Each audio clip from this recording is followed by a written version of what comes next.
The city was just waking up, bathed in a warm, golden light that spilled between the buildings and cast long shadows over the streets. John Cena and Dwayne Johnson had made this early jog a routine. It was their way of staying grounded. No cameras, no crowds, just two men running side by side, clearing their minds before the world caught up with them. They jogged in sync, their footsteps echoing rhythmically on the concrete of the downtown promenade. The city was alive, but not yet loud. A few shopkeepers were unlocking their doors, newspaper stands were being stocked, and dog walkers strolled quietly, enjoying the morning calm. It felt safe, ordinary. But safety, they would soon learn, was often just an illusion. "You ever wonder how different things would be if we weren't famous?" John asked between breaths, his eyes scanning the empty streets ahead. Dwayne grinned. "I'd probably still be lifting weights in a basement gym. You'd be the most jacked auto mechanic in Boston." John chuckled. "Fair enough." As they rounded a corner near a closed bookstore, a figure caught John's attention. A young black girl, maybe 8 or 9 years old, sat alone on a bench outside the building. Her clothes were neat, a little too clean for a street child. A faded pink backpack rested beside her. But something was off. She wasn't crying. She wasn't even looking around. She just stared ahead, blank, frozen. John slowed slightly. "You see that?" Dwayne followed his gaze. "The kid? Yeah, something's not right." They kept jogging, trying not to draw attention, but John's mind was now racing. The girl's posture, the way her hands were clenched on her knees. Then she turned her head, barely, and locked eyes with John. And that's when it happened. She raised her hand and curled her thumb into her palm, folding her fingers over it. A tiny fist, a quiet scream. John's heart skipped. "Dwayne, she just made the signal." Dwayne's face tensed instantly. "You sure?" "I'm sure." They slowed to a walk, pretending to check their watches, keeping their eyes subtly on the girl. Behind her, a man stood leaning against the wall, holding a phone and pretending to scroll. He looked like nothing in particular. Jeans, hoodie, baseball cap. Invisible to the world. But his eyes weren't on his phone. They were watching her, watching them. Dwayne's jaw clenched. "He's her handler." "Yeah," John muttered. "He's waiting for something." The man noticed them now. He shifted slightly, his body tensing. The girl didn't move. She lowered her hand back to her lap as if nothing had happened.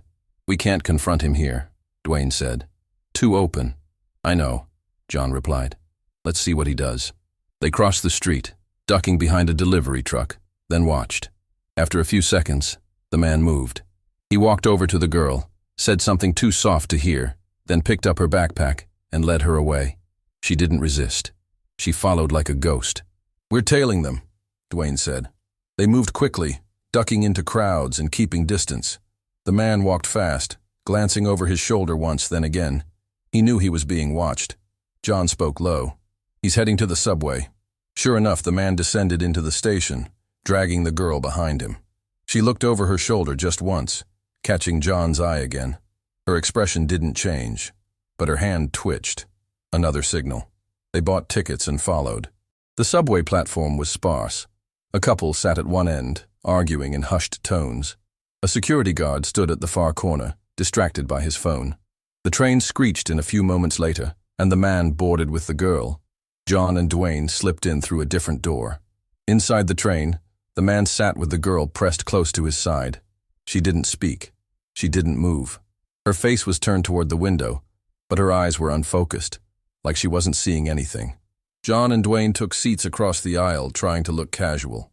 "We need to do something," John whispered. "We will," Dwayne replied. "But we need to be smart." The train rocked gently as it sped through the tunnel. The silence was thick. Every second felt like an hour. Then the man leaned down and whispered something into the girl's ear. Her body flinched, not visibly, but enough. John saw it. Dwayne saw it. John stood, pretending to stretch. "I'm making contact." Dwayne nodded, ready. John walked over, crouching near the girl. "Hey there," he said with a smile. "Cool backpack. You like cartoons?" The girl didn't move, but her eyes blinked rapidly. Her hands clenched tighter. The man straightened. "She's shy." John kept smiling, his tone light. "That's okay. I was just saying hi."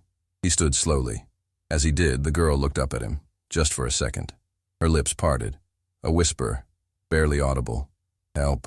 John froze. The train screeched as it began to slow. The next stop. "We're getting off," the man muttered, standing abruptly. "Not so fast."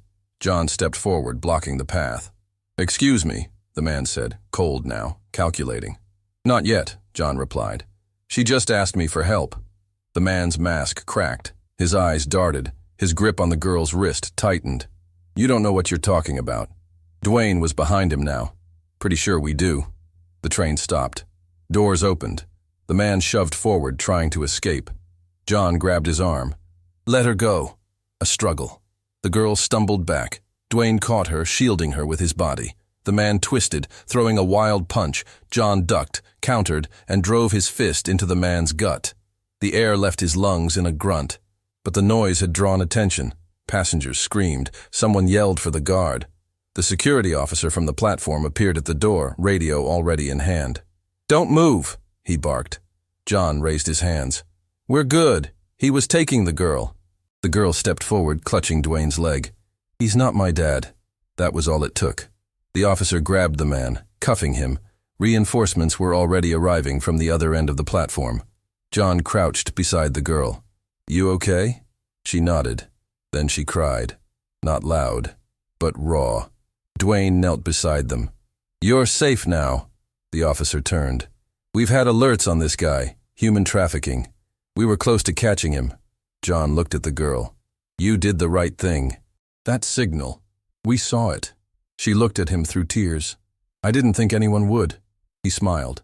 "Well, someone did." Outside the station, police cars began to arrive. The red and blue lights painted the walls of the buildings in rhythmic flashes as the chaos subsided.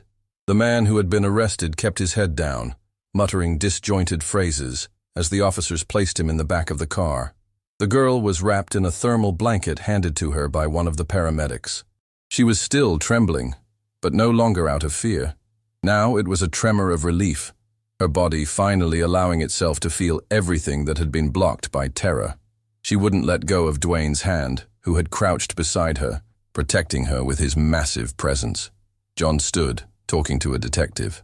She used that signal, the one with the closed fist. That's how we knew. He was trying to take her. She wasn't his daughter. She asked for help. The detective nodded, jotting everything down quickly. "We've had bulletins out on this guy for months. Several surveillance cameras caught strange movements near schools and parks, but he never stayed long enough to get caught. Today was different." "Because she had courage," John said, looking at the girl. "And because we were paying attention." "You two did more than that," the officer replied. "You stopped something terrible from happening. And maybe you helped expose a much larger network." Dwayne looked at the officer with raised eyebrows. "Network?" The detective glanced around and then lowered his voice slightly. "This guy wasn't alone. There are records of others like him operating in different parts of the city, all using the same pattern. Lone children, quiet, trained or forced not to react. It takes just seconds for them to disappear." John crossed his arms, feeling a knot forming in his stomach. "How many kids?" "We don't know yet, but this one might have been the link we needed." The girl, now calmer, finally spoke in a low voice. "He said if I screamed, no one would believe me, that I was just another lost kid." Dwayne crouched down again, looking into her eyes. "But you weren't alone, and we believed you." She nodded, taking a deep breath. "Thank you, Mr. Dwayne." "Mr. John?" John smiled. "Just John is fine. And you were the bravest of us all today." The girl's mother arrived about 20 minutes later, accompanied by a team from the Missing Children's Division. The reunion was devastating and emotional at the same time. The mother cried uncontrollably, holding her daughter tightly against her chest, as if she would never let go again. John and Dwayne stepped back discreetly, letting the moment belong to them alone. "Man," Dwayne said, exhaling slowly, "this is going to stay with me for a long time." "Me too," John replied. "And it makes me think, how many other kids are out there?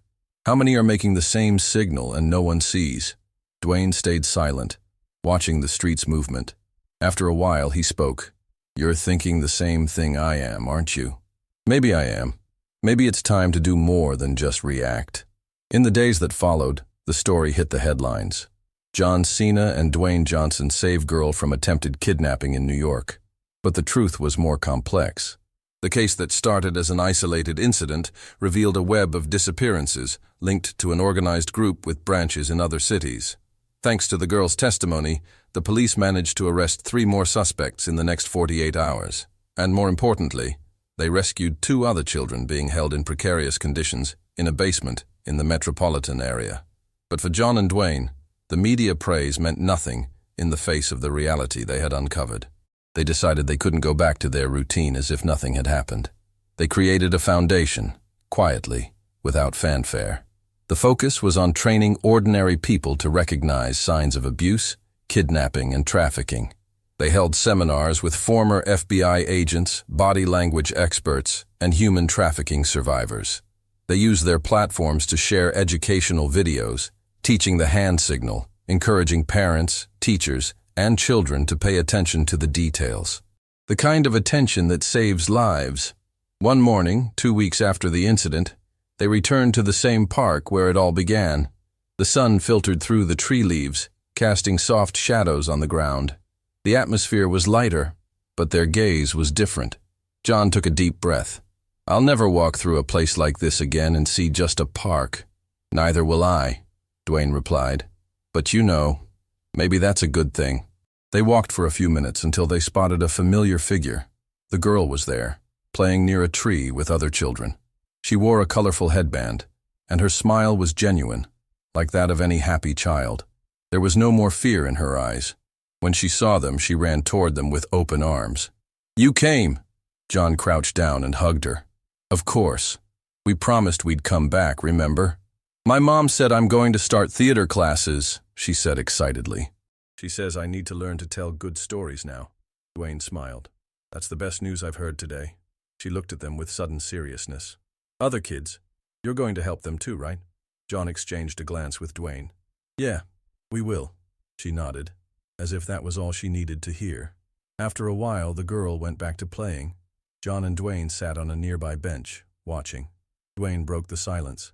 "We didn't start this by choice. But now that we know, we can't ignore it. It's like the world gave us a mission," John replied.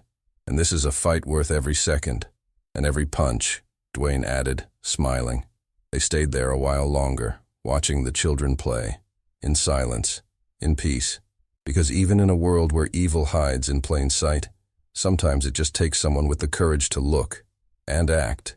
And if you've watched this far, maybe it's because something in you felt that call too. So don't ignore the signs. Stay alert. Learn the gesture. Share this video with someone who needs to know this. Maybe you're the right person at the right moment to save a life. Subscribe to the channel, turn on notifications, and stay with us for more real, powerful, and transformative stories. Because sometimes a simple gesture can change everything.